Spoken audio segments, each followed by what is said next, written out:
अस्सलाम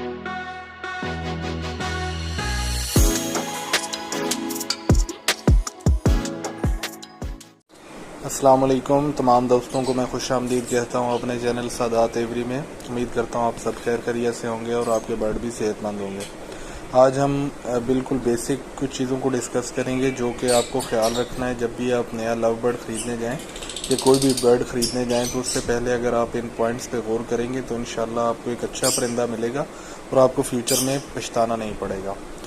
सबसे पहले पॉइंट की तरफ आते हैं कि अगर आपने कोई भी नई स्पीशी ख़रीदनी है जिसके बारे में आपको पता नहीं है तो आप उससे पहले उसकी वीडियो को लाजमी देखें। उससे आपको पता चलेगा कि इसमें फ़र्क क्या होता है, इसमें क्या क्या पॉइंट देखने होते हैं और आप धोखा और फ्रेब से बच सकते हैं। मिसाल के तौर पे जिस तरह अल्बाइनो और ब्लू पेस्टल दोनों में बिल्कुल थोड़ा सा फ़र्क है। अल्बाइनो आपका सारा वाइट होता है जबकि ब्लू पेस्टल की जो रंप है वो आपकी ब्लू होती है। तो इस छोटे से फ़र्क में अल्बाइनो और रेड आई की कीमत जिस तरह या ब्लैक आई की भी कर लें तो वो 6,000 के आसपास है, जबकि ब्लू पेस्टल जो है वो सिंपली 2,000 का बर्ड है। अगर आप इस पॉइंट को वीडियोस आप देख के जाएंगे तो आप इस धोखे से बच सकते हैं। उसके अलावा सेकंड पॉइंट कि आपने जब भी बर्ड ख़रीदना है तो अपने बजट से आउट होकर नहीं ख़रीदना। आपने हमेशा अपने पास इतने पैसे रखने हैं कि अगर आपकी मोर्टेलिटी का कोई इशू हो तो आपका वो साल ज़ाया ना हो, बल्कि आपके पास पैसे हों और आप उसका अल्टरनेट बर्ड ख़रीद सकें। थर्ड पॉइंट पे आते हैं जी, अगर आपने कोई भी बर्ड ख़रीदना है तो आपने कोशिश करनी है या तो कोई अच्छा ब्रीडर हो जिसको आप जानते हो, आपके इलाके का हो, और अगर ऐसा नहीं है आपका कोई रिश्तेदार, आपका कोई दोस्त, तो वो सबसे बेस्ट है। उसमें चांसेस बहुत कम होते हैं कि वो आपको कोई दाव वगैरह लगा देगा, क्योंकि आपका दोस्त, आपका जानने वाला, उसके साथ आपका एक रिश्ता होता है और वो उसको ठेस नहीं पहुंचाएगा बल्कि आपको एक अच्छी चीज़ देगा या इनकार कर देगा।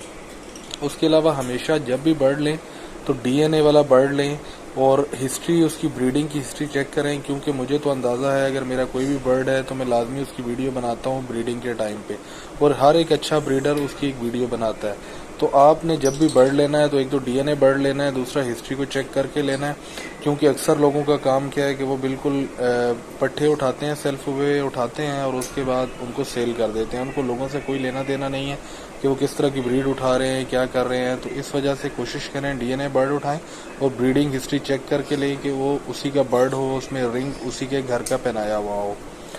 उसके अलावा आपने जब भी बर्ड लेना है उसकी फ़्लाइट को चेक करना है कि वो फ्लाई कर रहा है, बिल्कुल ठीक फ्लाई कर रहा है, नेल्स उसके ठीक हैं, आइज़ वगैरह उसकी ठीक हैं, उनमें कोई इन्फेक्शन तो नहीं है।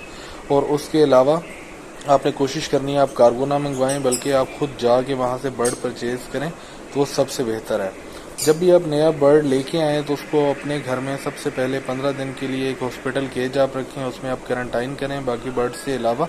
इस तरह करने से आपके जो बर्ड्स हैं उससे बीमारी एक शेड से दूसरे शेड में कभी भी ट्रेवल नहीं करेगी और आपके बर्ड्स महफूज रहेंगे।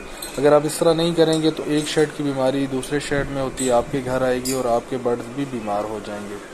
उसके अलावा आप ट्राई करें कि आप पट्ठा ख़रीदें, आप अडल्ट पेयर ना ख़रीदें। वैसे तो अडल्ट पेयर भी बहुत अच्छे मिल जाते हैं, लेकिन कभी भी मेरे पास अब जिस तरह बर्ड है, मैं अगर सेल भी करूंगा तो मैं अपना सबसे बेहतरीन ब्रीडर पेयर कभी भी सेल नहीं करूंगा। जबकि अगर आप पट्ठा उठाते हैं तो मुझे बिल्कुल पता नहीं होगा कि ये पट्ठा किस तरह परफॉर्म करेगा, ये टोटली आपकी किस्मत पे होगा।